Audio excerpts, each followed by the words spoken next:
RTL Matin. 7h49, Olivier Mazerolle, vous êtes avec François Fillon.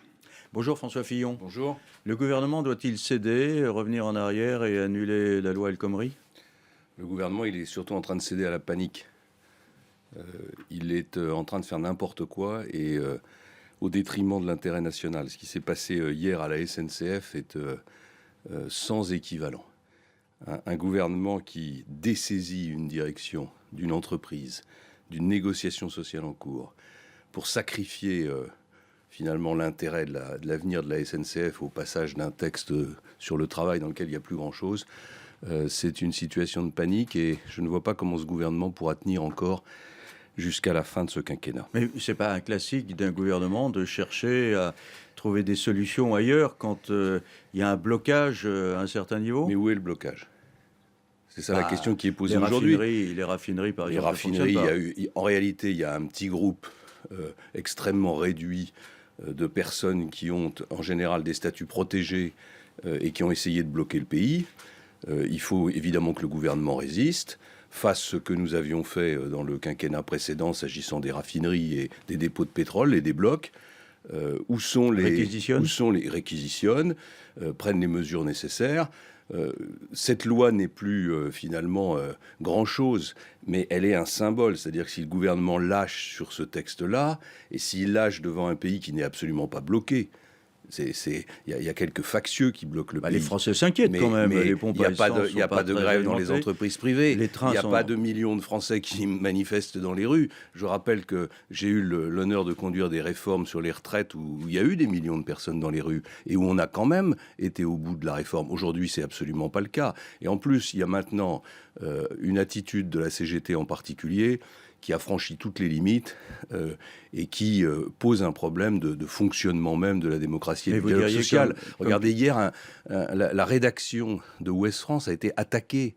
Dans une démocratie moderne, la rédaction d'un grand journal a été attaquée par des manifestants. Vous diriez comme on a empêché des journaux de voyous, terroristes ? Je ne parlerai pas de voyous, je dirais qu'il y a un comportement presque factieux, au fond. On ne respecte pas les règles de la démocratie. Et qui sont les gens qui manifestent et qui bloquent le pays ? Ce sont des gens qui ne sont pas concernés par la loi qui est en cours de discussion. Ce sont des gens qui, en réalité, cherchent à protéger le dernier avantage qu'ils ont, c'est-à-dire la possibilité de tenir toutes les négociations sociales au sommet, ce qu'on appelle les négociations interprofessionnelles. Ils sont terrorisés à l'idée que les salariés puissent négocier directement avec les entreprises, avec la direction des entreprises dans les entreprises, parce que ça fera la démonstration qu'il y a un autre dialogue social possible et que la CGT n'est pas présente d'ailleurs dans ces entreprises. Et donc ils essaient de bloquer le système en essayant de rester sur un système qui date de 1945, de dialogue social, qui aujourd'hui est un vrai handicap pour le pays. Vous êtes pour le dialogue social dans les entreprises, mais je ne sais pas très bien quel rôle vous réservez aux syndicats dans les entreprises. Il faut passer au-dessus de leur tête, ignorer ? Les syndicats, ils ont évidemment un rôle important à jouer. Et moi, j'ai toujours été favorable au développement du mouvement syndical, au développement d'un syndicalisme réformiste. Je rappelle que j'avais signé un accord avec la CFDT sur la réforme des retraites en 2003. Donc c'est tout à fait possible. Simplement, quand il y a un blocage syndical, il faut pouvoir passer par-dessus les syndicats. Et pour passer par-dessus les syndicats, quand il y a blocage, il faut pouvoir mettre en place un référendum d'entreprise. Ce que d'ailleurs la loi El Khomri commençait à proposer, même si au fil des amendements, cela a été considérablement affaibli. Mais tout à l'heure, vous disiez, je ne sais pas comment le gouvernement va pouvoir continuer comme ça pendant Oui, je m'inquiète. un an. Je m'inquiète. Mais ça veut dire quoi ? Que vous demandez à François Hollande de dissoudre l'Assemblée, de provoquer des La grande élections difficulté, anticipées ? c'est que la dissolution de l'Assemblée ne serait pas une solution pour François Hollande, parce que le problème, c'est François Hollande. Donc le seul qui devrait se dissoudre, c'est lui-même, car c'est lui qui est à l'origine de cette situation. Il est à l'origine de cette situation parce que depuis 4 ans, il a fait preuve d'une absence d'autorité, il a fait preuve d'un cynisme qui conduisent aujourd'hui les forces qui résistent à penser qu'elles ont la possibilité d'obtenir de François Hollande qu'il lâche le gouvernement. C'est pas le Premier ministre qui est en cause, au fond, même s'il a commis beaucoup d'erreurs, c'est le président de la République. Mais qu'est-ce qu'il aurait dû faire là ? Ne pas lancer la loi El Khomri ? Il aurait dû d'abord, avant de lancer la loi El Khomri, s'assurer qu'il avait une majorité pour la soutenir, car La grande différence entre les exemples que je cite sur la réforme des retraites de 2003 ou sur la réforme des retraites de 2010, qui sont des réformes qui ont suscité des mouvements sociaux importants, mais qui n'ont pas conduit à un blocage et qui ont été mis en œuvre et qui d'ailleurs aujourd'hui sont des réformes qui s'appliquent. La grande différence, c'est que moi j'avais une majorité au Parlement. Et François Hollande aurait dû vérifier qu'il avait une majorité avant de conduire sa loi sur le travail. Alors quoi, vous réclamez sa démission ? Non, pour je suis pas. Je suis pas factieux, moi. Non, mais vous et pouvez donc, toujours demander. Et donc c'est lui qui déciderait. Je considère que c'est pas à moi de demander sa démission. Je dis simplement que François Hollande doit se rendre compte que c'est lui le problème et qu'il faut qu'il le tranche d'une manière ou d'une autre. Mais comment ? C'est à lui qu'il faut poser la question, Monsieur Mazerolle, invitez-le. Enfin, qu'il fasse au moins qu'il fasse preuve d'autorité aujourd'hui. Et qu'il ne se contente pas de quelques apparitions à la télévision pour dire j'irai jusqu'au bout. D'ailleurs, on ne sait pas ce que ça veut dire, cette formule, au bout de quoi.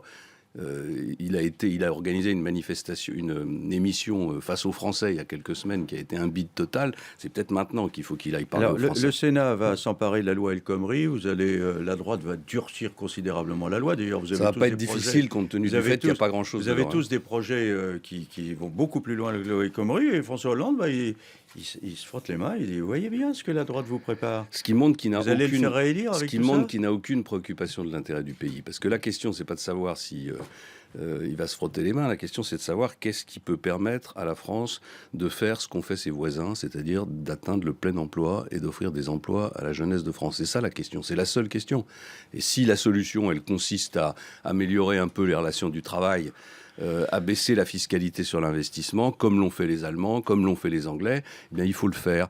Il faut le faire parce que c'est la démonstration que François Hollande se préoccuperait vraiment de l'intérêt du pays et pas seulement du sien. Question d'actualité, Emmanuel Macron avait sous-estimé son patrimoine et va devoir payer l'ISF. La violation du secret fiscal, ça veut dire qu'à son encontre, la machine à démolir est en marche ? Oui, moi je ne participe pas aux commentaires sur les boules puantes et certainement pas sur les problèmes internes du Parti socialiste. Oui, on voit très bien que tout ça est monté de toutes pièces pour l'unir. Je ne suis pas là pour le défendre. Je ne connais pas son dossier fiscal, puis je n'ai pas du tout envie de le connaître. Je dis simplement que tout ça sent terriblement les manœuvres d'une majorité et d'un gouvernement qui sont à bout de souffle. Nicolas Sarkozy dit ce matin dans Valeurs Actuelles avoir pris la décision pour la primaire de droite. Vous avez une idée de ce qu'elle peut être ? Quelle surprise. Quelle surprise, mais s'il a pris la décision, on se demande pourquoi il ne l'annonce pas. Donc il y va ? J'imagine. Vous imaginez ? J'imagine. Bon, ça promet. Hein. Merci. Merci François Fillon. Une dernière question, François Fillon. Vous aimez le sport, et ce matin, un joueur de l'équipe de France, en l'occurrence Karim Benzema, accuse le sélectionneur qui ne l'a pas sélectionné de céder à une partie raciste du pays.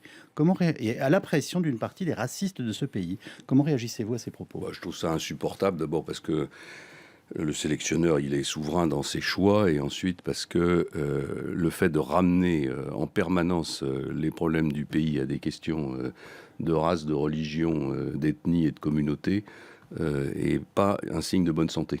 Ce sont des propos qui font mal, si je vous ai bien compris. Oui. Merci à tous les deux. On peut retrouver bien entendu cet entretien sur notre site rtl.fr. Et dans quelques instants, nous serons avec Louis Baudin pour la météo du pays.